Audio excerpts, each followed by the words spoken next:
Des blindés dans les blés des plaines fertiles d'Ukraine. Quelles conséquences la guerre va-t-elle avoir sur l'agriculture? Bonjour Dominique Chargé. Bonjour. Bienvenue sur Europe 1. Vous êtes le président de la coopération agricole. Vous représentez les quelques 2200 entreprises coopératives du secteur en France. C'est plus de 86 milliards d'euros de chiffre d'affaires cumulé, soit à peu près 40% du chiffre d'affaires de l'agroalimentaire français. C'est le salon de l'agriculture depuis ce week-end dans un contexte très compliqué. Alors il y a les négociations commerciales avec la grande distribution. Elles s'achèvent ce soir à minuit. C'est très important, ça a été très tendu, mais voilà que la guerre éclipse tout entre deux pays qui sont cruciaux pour l'Europe en termes agricoles, l'Ukraine et la Russie. Que pèsent ces deux pays pour l'agriculture française, Dominique Chargé? Alors, à l'échelle mondiale, l'Ukraine et la Russie représentent 16% de la production de blé et représentent également 63% des ventes de maïs dans l'Europe, 85% de la commercialisation en Europe d'huile de tournesol, par exemple. Voilà quelques chiffres qui indiquent que la Russie et l'Ukraine additionnées ont un poids colossal, à la fois sur la production et sur le commerce mondial de l'ensemble des produits agricoles. Est-ce qu'on comprend qu'on a une forme de dépendance à l'égard des ressources agricoles, alors notamment ukrainiennes, russes peut-être un petit peu moins, qui est en revanche un grand fournisseur d'engrais pour les agriculteurs français? Alors on n'est pas forcément directement dépendant. En revanche, le commerce mondial est directement dépendant de l'activité agricole de ces deux pays et il y aura des perturbations qui vont se mettre en place suite à ce conflit et qui auront des répercussions jusque sur notre agriculture. Et effectivement, comme vous le dites, de la Russie, c'est la dépendance énergétique par le gaz, comme l'ensemble des activités industrielles. Ça aura pour nous des conséquences sur nos exploitations par le prix des engrais, puisque le prix des engrais est directement lié au prix du gaz. Ça aura aussi des conséquences sur le chauffage de nos bâtiments, notamment pour la volaille.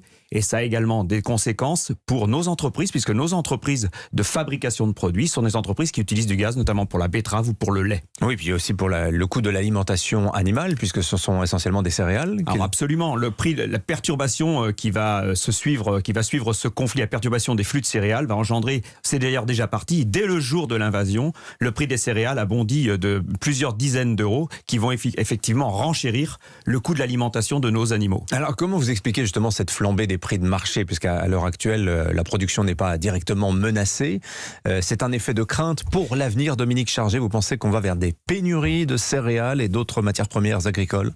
Alors on n'est pas encore à ce stade de pénurie, en revanche on est à ce stade d'inquiétude effectivement, puisque par la mer Noire, à la fois la Russie et l'Ukraine sont des grands fournisseurs de céréales pour tout le bassin méditerranéen, l'Égypte, l'Algérie, le Maroc. Donc ces pays sont très inquiets de leur approvisionnement. On ne connaît pas l'état de leur stock, je ne connais pas l'état de leur stock, mais de toute façon, à l'horizon quelques semaines, quelques mois, ils ont besoin de céréales. Oui. Et le fait d'avoir potentiellement un blocage de la circulation des céréales les met effectivement en risque et donc accroît sur le marché mondial le besoin de céréales en provenance d'autres régions. Donc si j'ai bien compris l'équation pour les agriculteurs français, quelque part la flambée des cours agricoles peut s'apparenter à une bonne nouvelle puisqu'ils vendront leur production plus chère.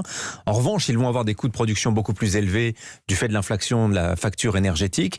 Pour le consommateur, ça signifie que demain, vous pensez que l'alimentation sera encore plus chère que ce qu'elle était partie pour être déjà du fait du retour de l'inflation depuis quelques mois? Alors effectivement, ce conflit fait suite à un certain nombre de perturbations que nous connaissions déjà, qui étaient évidemment les suites du Covid, qui étaient aussi les aléas climatiques que nous connaissons de plus en plus et qui avaient perturbé la production mondiale, notamment de céréales, et qui avaient renchéri les coûts. Et nous sommes effectivement à un moment où il est important pour nous de pouvoir répercuter ces coûts vers nos clients, vers la distribution, au moment où nous sommes en pleine fin, vous l'avez dit, des négociations commerciales.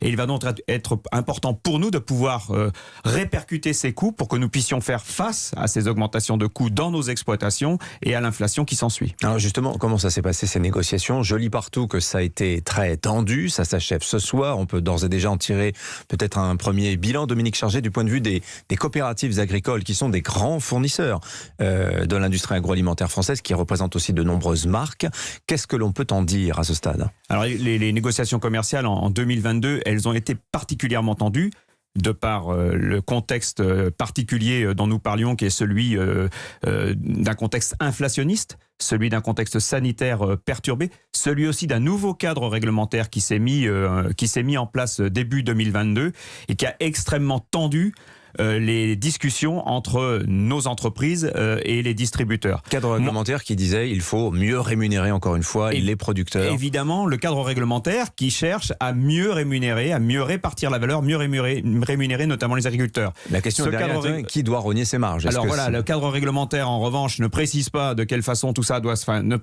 mais en tout cas en risque d'une manière importante les acteurs de la transformation, puisque la pression de la négociation s'est notamment exercée sur les acteurs intermédiaires, sur les fabricants de produits, dont les coopératives, et qui met en risque la continuité même, la possibilité de continuer leur activité. Il est donc important à ce stade, et amplifié bien sûr par la guerre en Ukraine, que nous fassions preuve de responsabilité collective en matière de capacité à pouvoir s'organiser en France et assurer la pérennité de notre agriculture et de notre agroalimentaire. Pourquoi elle est menacée aujourd'hui?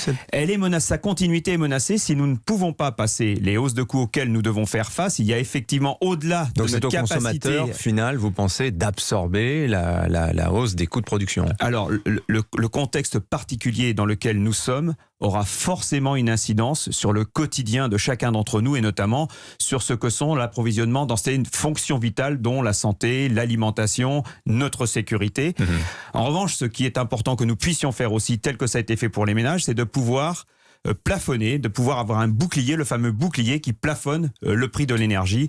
Pour nos entreprises, ce sera extrêmement important parce que nos entreprises sont très dépendantes de fourniture de gaz. Le gaz a beaucoup augmenté. L'État doit, vous pensez, mettre en place, pérenniser ce bouclier qui existe actuellement jusqu'à la fin 2022 pour le gaz. Il existe pour les ménages et il faudrait le mettre en place. Ce que nous demandons, c'est qu'il soit mis également en place pour les entreprises qui ne sont absolument pas protégées aujourd'hui par les hausses que nous allons avoir sur le gaz, qui ont déjà eu lieu et que nous allons encore avoir sur le gaz. Et ça, c'est de nature, vous pensez, à plafonner l'inflation des prix de l'alimentaire? Ça aidera en tout cas les entreprises sur ce volet énergétique et les exploitations agricoles sur le volet énergétique, celui du gaz, à ne pas avoir à répercuter ces hausses si elles sont plafonnées par le gouvernement. Voilà, c'est la revendication ce matin de la coopération agricole par la voix de Dominique Chargé, son président, qui était l'invité éco d'Europe Matin. Merci d'être venu nous voir, Dominique Chargé. Merci beaucoup. Bonne journée à vous aussi.